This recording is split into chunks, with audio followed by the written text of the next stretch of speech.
Hi everyone, कैसे हैं दोस्तों। जैसा कि आज हम आप लोगों को बताएंगे मेडिकल स्टोर से रिलेटेड कुछ महत्वपूर्ण जानकारी देंगे आपको। अगर आप मेडिकल स्टोर जैसे ओपन करना चाह रहे हैं और मेडिकल स्टोर के लिए आप स्टडी कर रहे हैं, पढ़ाई कर रहे हैं, तो इसकी क्या क्या क्राइटेरिया होनी चाहिए, बेसिक क्राइटेरिया क्या होनी चाहिए, तो संपूर्ण जानकारी इस वीडियो में हम आपको मेडिकल स्टोर से संबंधित आज जानकारी देंगे। मेडिकल स्टोर की कुछ basic term conditions, rules regulation होते हैं गवर्नमेंट के, उसके अकॉर्डिंग जो है कि जो एक सिस्टम होता है उसको फॉलो करना होता है। फिर जो है कि आपको मेडिकल स्टोर ओपन कर सकते हैं। तो आज हम आपको इस वीडियो में बताएंगे।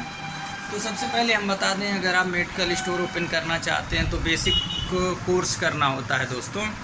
बेसिक कोर्स की अगर हम बात करें तो जैसे कि आपको D pharma, M pharma, B pharma जैसे कोर्स करने होते हैं जो मेडिकल लाइन से जुड़े होते हैं।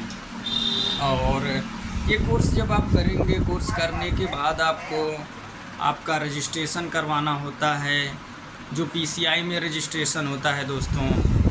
और जब आपका रजिस्ट्रेशन पीसीआई में हो जाएगा, फिर वहाँ से आपका जो पोस्ट ऑफिस के थ्रू ग्रीन कार्ड मिलेगा, ग्रीन बुक मिलेगी, और साथ उत्तर प्रदेश फार्मेसी काउंसिल की जो एक कह सकते हैं रजिस्ट्रार जो है आपको रजिस्ट्रेशन नंबर देगा।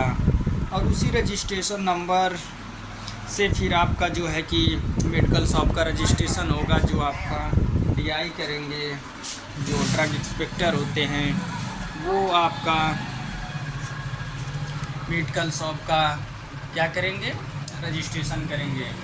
तो मेडिकल स्टोर का रजिस्ट्रेशन करने से पहले कुछ बेसिक्स जो मापदंड और कुछ जो बेसिक रूल्स रेगुलेशन होते हैं वो करना होता है। यूज 50% यूज, ठीक।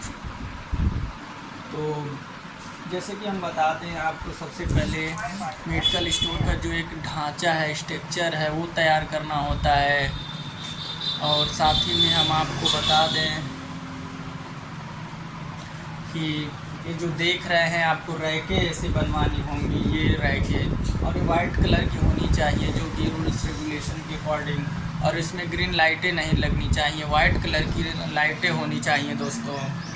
और इसके बाद हम आपको बता दें कि और इसमें आप एक भी दवा नहीं रख सकते हैं कहीं से लाके, एकदम नीट क्लीन होना चाहिए, एक भी मेडिसिन्स नहीं होनी चाहिए। और उसके बाद जो है जो आपके ड्रग इंस्पेक्टर यानी कि डीआई वो आएंगे इन्वेस्टिगेट के लिए। और ये जो रूम है, और इस रूम का एक बेसिक क्राइटेरिया है, एक जो डिस्टेंस है वो डिस्टेंस होना चाहिए, जितनी दूरी है दूरी होना चाहिए लंबाई चौड़ाई की। फिर उसके अकॉर्डिंग जो है आपका जो यहाँ का बेसिक क्राइटेरिया पूरा होने के बाद फर्नीचर बना होना चाहिए, काउंटर लगे होने चाहिए। और जब इतनी चीज़ें आपकी हो जाएंगी दोस्तों, एक चेयर होना चाहिए, और उसमें जो फार्मासिस्ट होना चाहिए, रजिस्टर्ड होना चाहिए, वो फार्मासिस्ट बैठा होना चाहिए इस चेयर पे। फिर बाहर से हम बता दें आपको, बाहर से फिर आपकी ये जो मेडिकल शॉप है, फिर से बता दें, दवा नहीं होनी चाहिए, एक भी टैबलेट नहीं होनी चाहिए। और फ़ोटो फिर यहाँ का एक लेना होगा, और उस फ़ोटो में बिना दवाओं के उस फार्मासिस्ट का फ़ोटो आना चाहिए। और उसका फ़ोटो जब आ जाएगा, फ़ोटो आपको निकलवाना होगा।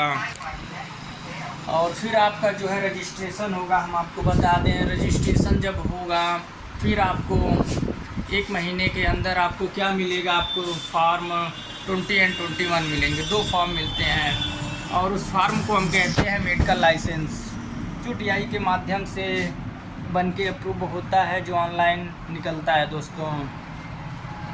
और हम साथ ही में बता दें, ये सब क्राइटेरियाएँ जब हो जाएंगी आपकी, फिर उसके बाद जो है आप उस लाइसेंस से आप होलसेल की दुकान पे जाएंगे। होलसेल की दुकान पे जब जाएंगे, जो आपका लाइसेंस नंबर होगा, 2 नंबर होते हैं लाइसेंस के, उन दोनों नंबर को रजिस्टर्ड करेगा जो होलसेलर होगा अपने सिस्टम में, अपने कंप्यूटर में। फिर आपको उससे जो है कि मेडिसिन परचेज़ करनी होगी। और जब उससे मेडिसिन परचेज़ करके लाएंगे, वो मेडिसिन यहाँ पे रखनी होगी, और वो बिल रखना होगा आपको क्योंकि कभी जीवन में इन दिस फ्यूचर अगर कोई इन्वेस्टिगेट करने के लिए DI वगैरह आते हैं तो बिल दिखाना होता है कि आपने मेडिसिन कहाँ से परचेज़ की, और उस मेडिसिन में जो बिल होता है बिल होना चाहिए, बिल में सब चीज़ें इंक्लूड होनी चाहिए, कहाँ से आप परचेज़ कर रहे हैं, कितना GST दे रहे हैं, टोटल क्रिएट एरिया जो होती है वो फिल होनी चाहिए होती है। तो ये सब बेसिक होते हैं। उसके बाद फिर रखने के बाद यहाँ से आप अपने मेडिकल की ओपनिंग कर सकते हैं। तो ये बेसिक जो मैंने बताया मेडिकल शॉप ओपनिंग से रिलेटेड ये जानकारी थी दोस्तों। और मेरा यूट्यूब पे चैनल है विधान मेडिकल स्टोर, और आपने अगर अभी तक मेरे यूट्यूब चैनल विधान मेडिकल स्टोर को सब्सक्राइब नहीं किया तो सब्सक्राइब कर लीजिए दोस्तों। हम दवाओं से संबंधित जानकारी देते हैं ऑनलाइन और आपको निःशुल्क प्रोवाइड कराते हैं। किसी प्रकार की आपको दिक्कत, प्रॉब्लम, समस्या और हेल्थ से है रिलेटेड तो हम उन समस्याओं का ऑनलाइन सलाह सजेशन देते हैं। और आपको मेरा वीडियो देखने के लिए बहुत बहुत आभार दोस्तों।